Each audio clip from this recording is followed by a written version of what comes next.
히브리서의 기자는 오늘 본문에 앞서서 히브리서 12장 28절에서 하나님을 기쁘시게 섬길지니 했습니다.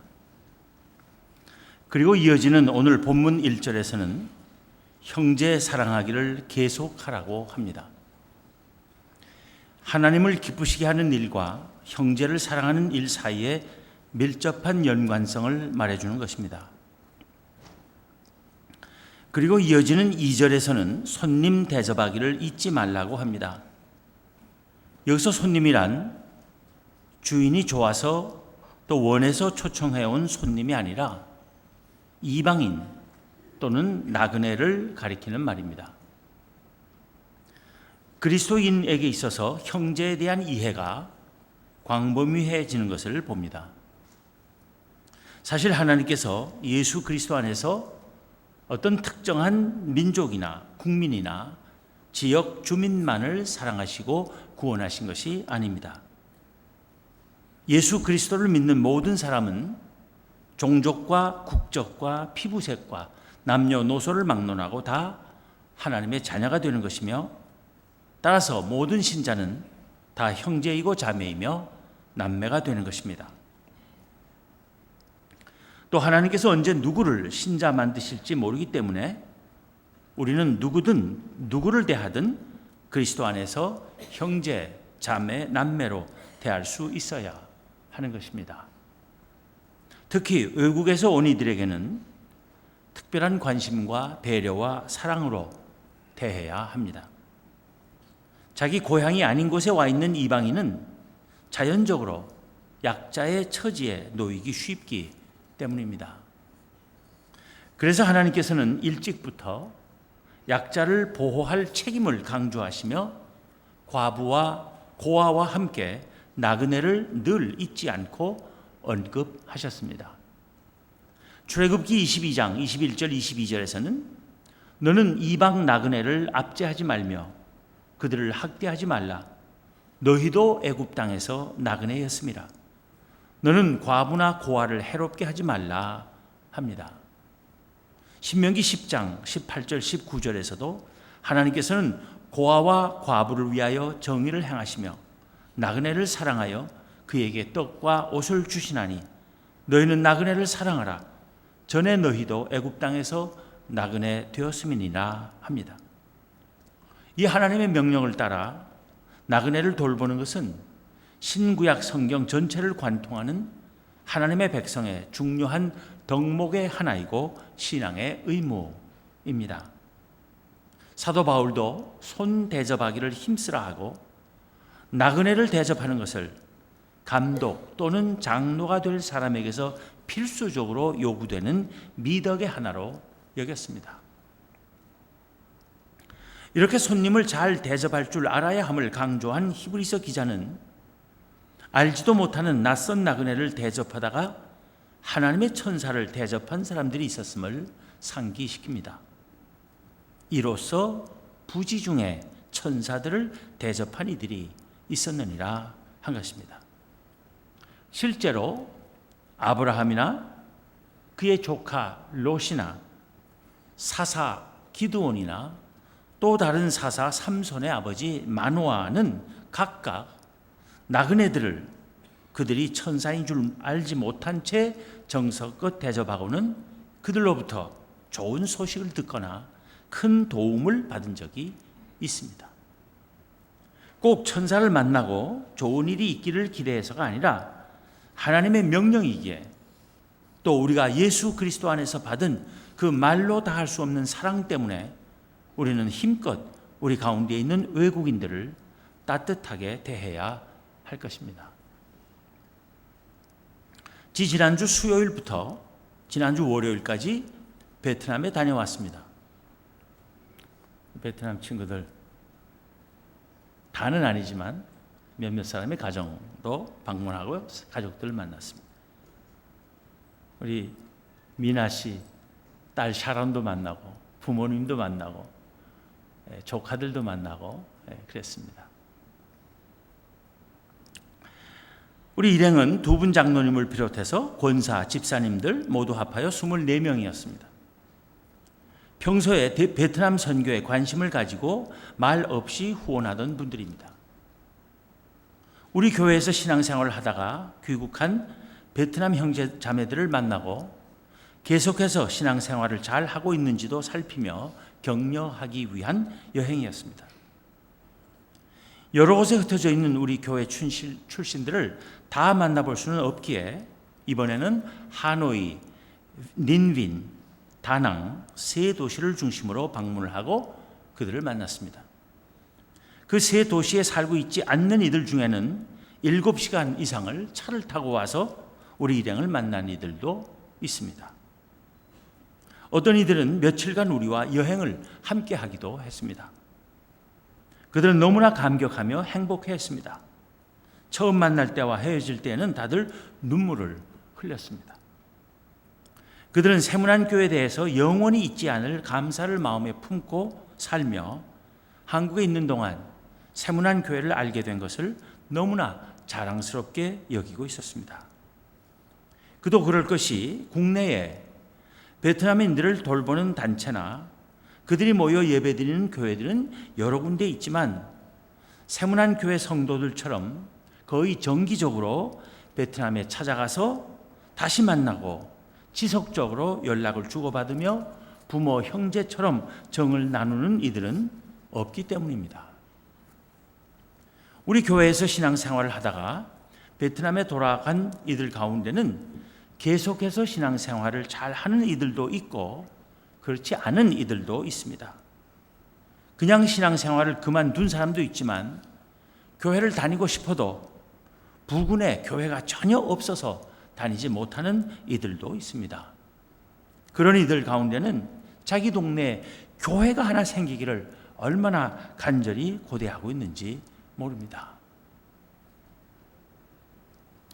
우리 일행이 만난 이들 중에 한 부부의 이야기를 오늘 제가 여러분에게 전하고자 합니다. 한국에 와서 근로자로 지내는 동안 가는 데마다 임금도 제대로 받지 못하고 또 일하러 간 회사마다 자꾸 망하고 그래서 유독 일이 잘 안 풀리던 한 베트남 처녀가 있었습니다. 그 이름은 회라고 합니다. 그녀는 베트남의 한 조그만 어촌 출신으로 우리 한국에 와서 세문안교회를 알게 되고 이 교회에 나와서 신앙을 배웠습니다. 귀국해서 전도사가 되었습니다. 그리고 전도사로 사역하는 가운데 한 남자를 만났습니다. 그 남자의 이름은 쭝인데 그는 하노이의 명문 집안의 세 아들 중 하나였습니다. 그와 그의 형제들은 모두 하노이 대학을 나온 엘리트 청년들이었습니다. 그런데 그가 마약에 손을 댔습니다. 그 아들이 마약 중독자가 되자 그 집안은 급속히 몰락하고 말았습니다. 한때 우리 교회의 베트남인 목회자였던 덤 목사님도 이번에 가서 반갑게 만났는데 그가 하던 마약 중독자 재활 사역을 통해 회라는 처녀와 쭝이라는 청년이 만난 것입니다. 둘은 혼인하기에 이르렀고 쭝은 마약 중독에서 완전히 벗어났으며 신학 공부를 해서 목사가 됐습니다. 몰락했던 집안에 공부는 별로 못했지만 예수 믿는 시골 처녀 회가 들어오자 그 집안은 변화되고 다시 회복됐습니다. 그 시어머니도 만나뵀는데 아주 후덕하게 생긴 부인이었습니다. 며느리 회와 완전히 새 사람 된 아들 쭝으로 인해 감사하며 그 어머니는 그들에게 자기 소유의 4층짜리 집을 내주었습니다. 그 집을 방문해 보니까 옛날 프랑스 식민지 시절에 프랑스인들이 살았던 것 같은 유럽풍의 고급 주택지에 있는 건물입니다. 거기서 그들은 살림도 하고 마약 중독자들을 한 10여 명 데리고 같이 살면서 그들을 갱생시키고 있었습니다. 그들 중에 3사람은 벌써 전도사가 되었습니다. 그들은 그 집을 앞으로 교회로 사용할 계획도 가지고 있습니다. 회와 쭝 목사 부부는 이미 교회를 세웠습니다. 교회 이름이 에스겔 교회입니다. 왜 에스겔 교회라고 했는가 하면 에스겔이 본 그 환상에서와 마찬가지로 마약 중독으로 마른 뼈들 같이 되었던 이들이 다시 살아나게 하는 교회라는 뜻으로 에스겔 교회라고 이름을 붙인 것입니다. 그들은 마약 중독자 재활을 주목표로 하는 교회로 에스겔 제1교회, 2교회, 3교회, 4교회, 5교회까지 세웠습니다. 그리고 하노이에서 한 2시간 떨어진 박장이라는 도시에 또 다른 교회를 세웠습니다. 그들은 이미 100명 이상의 마약 중독자들을 갱생시켰고 앞으로 더 큰 일을 이룰 것이라 믿습니다. 그들은 넓지 않은 예배 공간들 때문에 그들이 세운 교회에 모든 신도들이 함께 모여 예배드리며 기도할 수 있는 기도원을 세우기를 갈망하고 있습니다. 그리고 앞으로 고아원과 양로원과 마약 중독자 갱생원을 세우겠다는 원대한 꿈을 가지고 열심히 기도하고 있습니다. 그들이 정말 이 기도원을 갖기를 간절히 소망하고 있습니다. 그래서 이미 땅도 봐놨어요. 8,000평이 넘는 땅인데 그 땅을 살려면 2만 불이 필요하다고 합니다. 2만 불이라는 돈은 그들에게는 엄청난 돈입니다. 그걸 위해서 기도하고 있다는 거예요. 그런데 놀라운 일이 일어났습니다.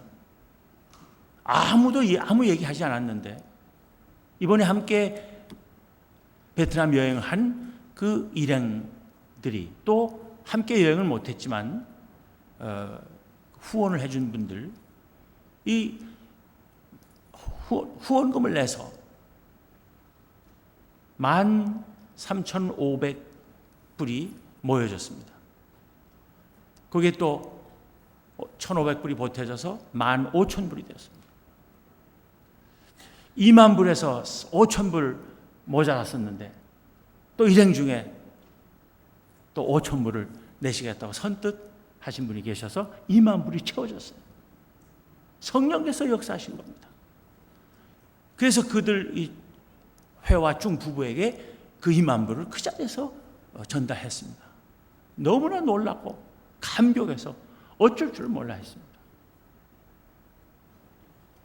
참으로 놀라운 일이 아닐 수 없습니다.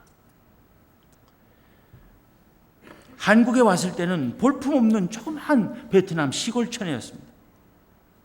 그녀를 예수 그리스도의 사랑으로 따뜻하게 맞아주고 사랑을 베풀었는데 그녀가 신앙을 갖게 되었고 복음을 들고 귀국하여 지금 놀라운 하나님의 사역을 행하고 있습니다. 한 남자를 변화시켰고 몰락한 한 명문 집안을 다시 일으켜 세웠으며 수많은 마약 중독자들과 에이즈 환자들을 구원회로 인도하고 있습니다. 우리 교회의 베트남 선교에 그녀 부부보다 더 열정적이고 확실한 동역자는 없을 것이라는 확신이 들었습니다. 그는 많은 사람에게 마치 천사와도 같은 존재입니다. 우리는 한 작은 여인을 들어 쓰시며 놀라운 일을 행하시는 하나님을 찬양하지 않을 수 없습니다. 그 여인이 그 놀라운 구원 사역의 도구가 되는 과정에 우리 세문안 교회를 사용하여 주신 하나님의 은혜에 감사하지 않을 수 없습니다. 돌이켜보면 우리가 부지 중에 천사를 대접한 것이었습니다. 지금 우리 가운데 있는 외국인들 중 누가 또 천사로 드러날지 모르지만 우리 모두 우리의 외국인 형제 자매들을 힘껏 사랑해야 하겠습니다. 요한 3서의 저자가 이렇게 쓰고 있습니다. 사랑하는 자여, 내가 무엇이든지 형제 곧 나그네 된 자들에게 행하는 것은 신실한 일이니 그들이 교회 앞에서 너의 사랑을 증언하였느니라. 그러므로 우리가 이 같은 자들을 영접하는 것이 마땅하니 이는 우리로 진리를 위하여 함께 일하는 자가 되게 하려 함이라. 오늘 본문 1절에 보면 형제 사랑하기를 계속하라고 했습니다. 계속하라는 것은 시간이 흐르고 세월이 바뀌어도 형제 사랑 약화되지 않고 계속해야 된다 그 말입니다. 우리 교회 안에 여러 외국인들을 보내주신 하나님께 감사하며 예수 그리스도 안에서 그들을 우리의 형제 자매로 여기고 힘껏 사랑하기를 주님 오시는 그날까지 계속할 수 있는 우리가 되기를 기원합니다. 기도하겠습니다. 하나님 감사합니다. 이 민족이 도탄과 절망 가운데 빠져 있을 때 외국인 선교사를 보내주셔서 복음을 듣게 하시고 주 예수 그리스도를 믿게 하셔서 구원받게 하시고 이 땅에 교회가 놀랍게 성장할 수 있게 하여 주신 은혜를 감사합니다. 선교에 빚을 진 저희들이 또 여러 나라에 선교할 수 있게 하시고 또 많은 여러 나라 외국인들을 저희에게 보내주셔서 예수 그리스도 안에서 한 믿음의 형제 자매 되어 함께 살 수 있게 하여 주신 것 감사합니다. 이 교회에 함께 신앙생활하는 우리 외국인들이 본국에 돌아가더라도 계속해서 신앙생활을 할 수 있도록 하나님께서 인도하여 주시고 저희들은 이들을 위하여 계속 기도하며 힘껏 도울 수 있도록 아름다운 관계가 영원히 이어지게 하여 주시옵소서. 우리 주님 예수 그리스도 이름으로 기도하옵나이다. 아멘.